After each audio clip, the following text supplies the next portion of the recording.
Another day, another video on Citizens TV. Listen, the videos keep coming thick and fast. Content is dropping every single day. So make sure you're subscribed, you're tuned in, so you don't miss out on any of our content. And yeah, without further ado, let's get straight into this video. So yeah, in today's video, we're just going to be rounding up the transfers that have been circling around Manchester City and the big bomb that just dropped. Jude Bellingham to Real Madrid, almost done. Obviously, Fabrizio Romano, tier 1, tier 0 source, really very, very reliable, just confirmed that Real Madrid are closing on the Jude Bellingham deal. Obviously, for many, including mainly Liverpool fans who are gutted, I can't lie. I've seen them breaking down, melting down on Twitter, you know what I'm saying? Because many of them guys were even printing Jude Bellingham name on Liverpool shirts for next season. You didn't think I was going to do it, did you? I told you I have confidence in my football club. And I've proven that confidence by getting a Jude Bellingham Liverpool shirt. Now the only question we should be asking is if he's going to wear the number 8 or the number 22 at Liverpool. But I can guarantee you this, Jude Bellingham will be a Liverpool player this summer. I'm like, bro, you're so shameless. Like, the guy might not even come to your club and you're already doing that. Guys were moving crazy on Twitter. And yeah, they just heard the news. At first it was, the Liverpool cooled down their pursuit of Jude Bellingham. And now he's even closer to joining Real Madrid than ever. Obviously, we were in the title race as well for Jude Bellingham, but we were never in pole position. We were never the favourites to sign him. It was Liverpool, then Real Madrid, and we were just in the background, just waiting, to sniff, to see if we can potentially sign him. Obviously, Jude picked Real Madrid, and listen, I saw there's a divide on Twitter and on social media between City fans. Some are saying, it's a dodgy bullet because we can use that money to spend on like 3-4 players now, refresh our midfield, which is a bit aging, I would say. And yeah, for many, for others, they think, Jude Bellingham, we missed out on a talent. Listen, there's no doubt in my mind that Jude Bellingham is one of the most talented players in the world right now, one of the most upcoming talents in the world. He's so mature for his age, technically gifted. But if you check my Twitter, I've been posting and tweeting for weeks, even before this saga hotted up. I've been saying, any links to Man City, please, Man City, dodge this bullet. Please don't go for this guy.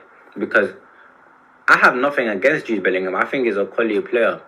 But for the price tag at that age, to put that amount of pressure and expectations on the shoulders of this guy. Imagine being a 19-year-old, coming to the best league in the world, coming to the best team in the world, which is Man City at the moment, with 150 million price tag. We saw what happened with Jack Grealish. The guy came to the best team in England, the champions of England, with 100 million price tag on his back. And the first season, he didn't perform. Now we're starting to see. Yes, Jude Bellingham can come and underperform for one season or two.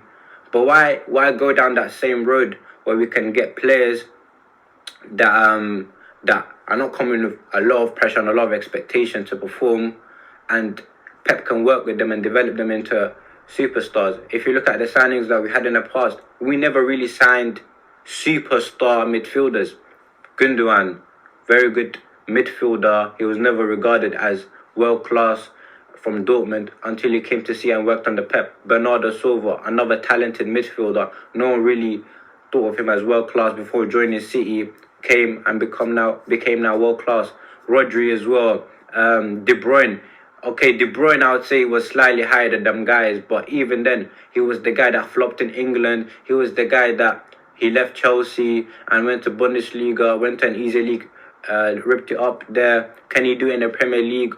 Big price tag and all of that. So these guys, So Jude Bellingham would have been the first midfielder that we signed that was, global superstar and whatnot. It's just like Haaland. Haaland was the first global superstar that we signed. And all of our signings have been guys that are just not low key, but not really regarded as, superstars in the world of football. So I think there's many potential replacements for Jude Bellingham. In my opinion, we could go get Alexis McAllister, World Cup winner, performed at the World Cup. Talented midfielder, good box to box. There's also talk of Florian Wirtz, I believe that's how you say his name, from Bayer Leverkusen. Obviously, another talented midfielder. We've got the likes of Nico Barella from Inter Milan. I love this guy, workhorse. Work rate insane. You've also got likes of local players such as Declan Rice, James Maddison. So there's potential replacements for Jude Bellingham, which I believe players that can come in, work under Pep and develop into superstars. So everyone melting down on Twitter, everyone, breaking down and crying about this Jude Bellingham deal, pattern up, man, because this guy, listen, I wish him all the best in his career in Real Madrid. Obviously, he picked the biggest club in the world. Everyone wants to play for Real Madrid. Everyone wants to wear the shirt. So fair play to him. It's never...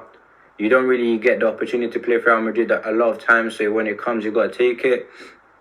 So, yeah, man. But in terms of us, we're good. I can't like Liverpool fans are the ones melting down. So we're calm over here, It's not really that deep for us. I don't know if you guys saw the Man City documentary on Amazon on all the behind the scenes things. It's like whenever they bring Tiki and Ferran Soriano, all the board members, when they're discussing transfers, bro, these men have like 11 or 12 players listed down for potential replacements for their number one target. If you can't get him, we'll get him. It's just like that. For example, when we were in for Koulibaly and we couldn't get him because the price tag was too high, we then got Diaz. Look at Diaz now, world-class defender.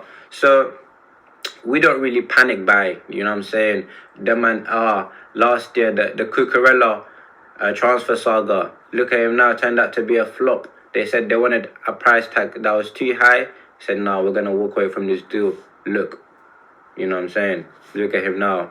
So, yeah, City are the best run club in the world. I trust my club. I trust my board members. And they're gonna get the right player in, I'm pretty sure. And, yeah, man, we've been doing this for the past few years, so it's nothing new for us.